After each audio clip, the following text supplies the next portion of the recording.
जय श्री कृष्ण जी मित्रों। ज्योतिष भाई सुनील में आपका स्वागत है। आज हम आपको सिखाएंगे द्वादश भाव को। जैसे पिछली वीडियो हमने सिखाया आपको कि द्वादश भाव के नाम क्या है और उससे हमें किस चीज का विचार करना चाहिए। ये हम आपको पिछली वीडियो में समझा चुके हैं और दिशाओं के बारे में भी आपको ज्ञान दे दिया है। आज जो है 22वीं वीडियो मनाने जा रहे हैं इसमें हेल्थ में। आज हम आपको सिखाएंगे जो 12 भाव है, इन 12 भावों के कारक कौन है। कारक मतलब आधिपत्य स्वामी, इसका स्वामी कौन है ये ध्यान रखो। जैसे हम अपने घर के स्वामी हैं, कोई भी ग्रह अपने घर का स्वामी होगा वहां पर वो निडर होता है। इसी प्रकार जो 12 भाव है इन भावों के स्वामी है। जैसे शरीर है, मान लो मैंने आपको पहले बताया था कि पहला घर तनु है। ये पहला घर आपको बताया था मैंने पिछली वीडियो में। पहला घर इसका नाम था तनु, ये शरीर का। अब शरीर का स्वामी कौन होता है? सूर्य होता है। ध्यान रखो, इस भाव का कारक, पहले भाव का कारक कौन हो गया? सूर्य ग्रह। इसका कारक पहला ग्रह ये सूर्य है। ध्यान रखना हमेशा कि पहले घर का जो स्वामी है, कारक है, वो सूर्य है। दूसरा दूसरा भाव मैंने बताया था, दूसरा भाव इसको हमने आपको बताया था तन धन। ये हो गया था, आपको बताया था पहले धन। धन भाव का स्वामी बृहस्पति होता है। इस भाव का कारक कारक ग्रह कौन होगा? इसको आधिपत्य, इसका जो स्वामी बनाया गया है, आधिपत्य मतलब इस भाव का स्वामी जिसे बना वो बृहस्पति है। ध्यान रखना, धन का स्वामी यहाँ कारक ग्रह कौन होगा? बृहस्पति होगा। तीसरा तीसरा भाव हमने आपको दिखा समझाया था, सहज सहज, इसका स्वामी है मंगल। ये कौन सी ग्रह है यहाँ पर? इसका स्वामी होगा मंगल। इसका मां स्वामी मतलब इसका अधिपति, इसका कारक ग्रह मंगल होगा। चौथा सुख का, चौथा मैंने आपको भाव बताया था सुख। पिछली वीडियो में ये चीजें हमको आपने सिखा दी थी हमने आपको। सुख, इसका स्वामी होता है चंद्रमा। इसके चंद्र भी होते हैं और बुध भी होते हैं, नोट कर लेना।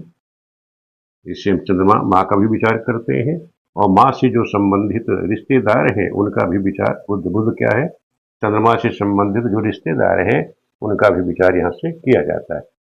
मौसी है, मामा है, इन सबका भी विचार हम यहाँ से कर लेते हैं। पंचम, पांचवा हमने आपको बताया था संतान का। पांचवा भाव हमने आपको बताया था संतान का, इसके कारक भी बृहस्पति है। अपने दूसरे भाव के भी स्वामी कारक ग्रह बृहस्पति और पंचम के भी कारक बृहस्पति। छठा छठा मैंने आपको बताया था यह है शत्रु का। शत्रु है, रोग है, कर्जा है, ऋण है, इसका कारक छठा भाव है और इसके जो स्वामी होते हैं, इससे इसका जो कारक ग्रह है मंगल है और शनि। ध्यान रखना, वैसे मेन जो है वो शनि ही माना गया है। छठे भाव का जो कारक ग्रह है शनि है, मंगल भी है। ध्यान रखना, ये दोनों ही पाप ग्रह इस छठे भाव के स्वामी। सप्तम भाव आपको बताया था हमने, सप्तम भाव स्त्री का है। ये स्त्री का भी है और पति का भी है। अगर पुरुष की कुंडली होगी तो पत्नी का कारक हो गया, किसी लड़की कुंडली है तो पति का कारक हो गया। और स्त्री का कारक कौन होता है? यह गुरु। पति का इसका होगा शुक्र। ये ध्यान रखिएगा। इस तरह के कारक ग्रह हो गए दोनों के, स्त्री के लिए बृहस्पति, पुरुष के लिए शुक्र। अष्टम आपको हमने सिखाया था, ये हो गया आठवां भाव आयु का। आठवां से मैंने बताया था आपको आयु है, गुप्त धन है, आकस्मिक धन की प्राप्ति है। इसका विचार हम किससे करते हैं? अष्टम से। आयु, इसका भी स्वामी शनि, इसका भी कारक ग्रह कौन है? शनि। नवम, इसको हमने आपको बताया था इसका धर्म, ये है धर्म का कारक। इसके भी कारक ग्रह कौन है? बृहस्पति। इस प्रकार बृहस्पति दूसरे, पंचम और नवम के कारक हो गए। ये 10वां भाव है। 10वां भाव, इसके जो कारक हैं, इसके कारक सूर्य भी होते हैं, क्योंकि मैंने कहा था कर्म का कारक है, सूर्य भी है, शनि भी है। शनि कर्मेश है, कलयुग में कर्म का स्वामी शनि है। बुध है रोजगार का और ज्ञान के कारक बृहस्पति। ये चारों ही इस भाव के कारक हैं। 11वां, ये भी इस भाव का कारक बृहस्पति है, क्योंकि लाभ है, लाभ बृहस्पति देता है।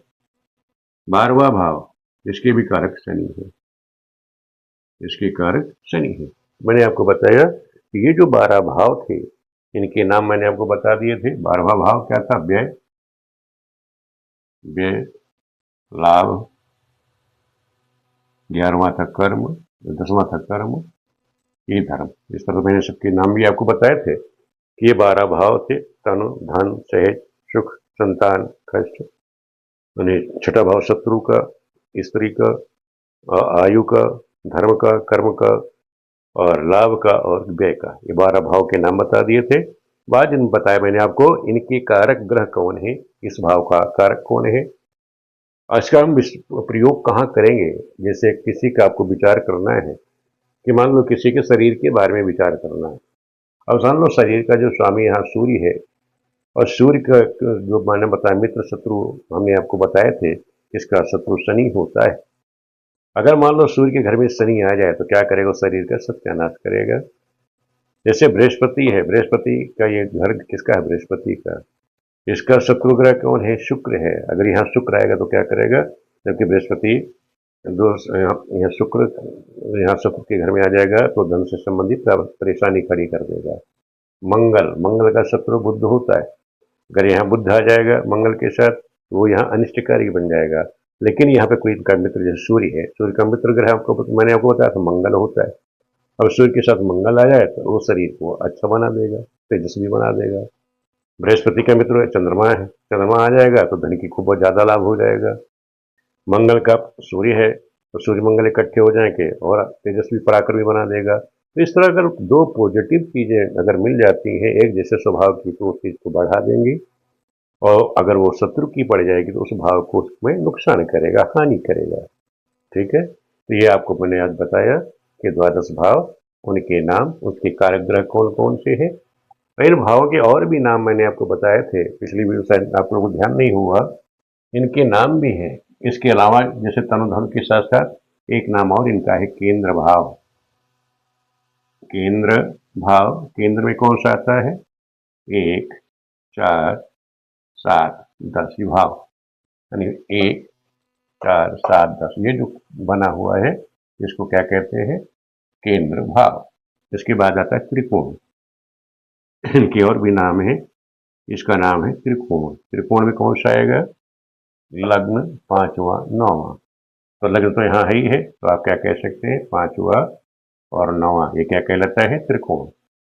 फिर त्रिखडाय, त्रिखडाय, त्रिखडाय में होता है तीसरा, छठा और 11वां। तीसरा कौन सा? तीसरा, छठा और 11वां भाव, ये त्रिखडाय कहलाते हैं। इसमें इसमें पाप ग्रह हो, इसमें पाप ग्रह शुभ होती है, ये नोट कर लीजिएगा आप लोग। केंद्र त्रिकोण में सभी ग्रह शुभ देंगे, शुभ फल देंगे। इन दोनों में जो भी ग्रह बैठेगी केंद्र त्रिकोण में, चाहे वो शुभ ग्रह हो चाहे पाप ग्रह हो, अगर यहाँ पे बैठी है वो शुभ फल देंगे। त्रिखडा में 3, 6, 11 में पाप ग्रह बैठी है तो शुभ फल देगी। और त्रिक एक होता है त्रिक स्थान, वो त्रिक में होता है 6, 8 और 12, ये छठा, 8वां, 12वां। इसमें कोई भी ग्रह बैठेगी वो अनिष्टकारी होती है। इसमें बैठी हुई ग्रह अनिष्ट अनिष्ट देंगे। इसके भाव का जो स्वामी होगा वो भी अनिष्ट फल देगा। इसमें बैठी ग्रह भी थोड़ा अनिष्टकारी हो जाती है, अशुभ फल देती है। त्रिक हो गया, त्रिखडाय हो गया, केंद्र त्रिकोण, त्रिखड, त्रिक, ये आपको मैंने नाम बता दिए। इनके इस चीज का थोड़ा सा आप लोग ध्यान रखिएगा, तो इससे आपको फलित करते समय आपको बहुत ज्यादा लाभ मिलेगा कि कौन सी ग्रह कहाँ बैठी है, इनके नाम क्या है और इन भावों के नाम क्या है, ये हमने आपको बता दिया। इसके अलावा और भी नाम हमने आपको बताए थे।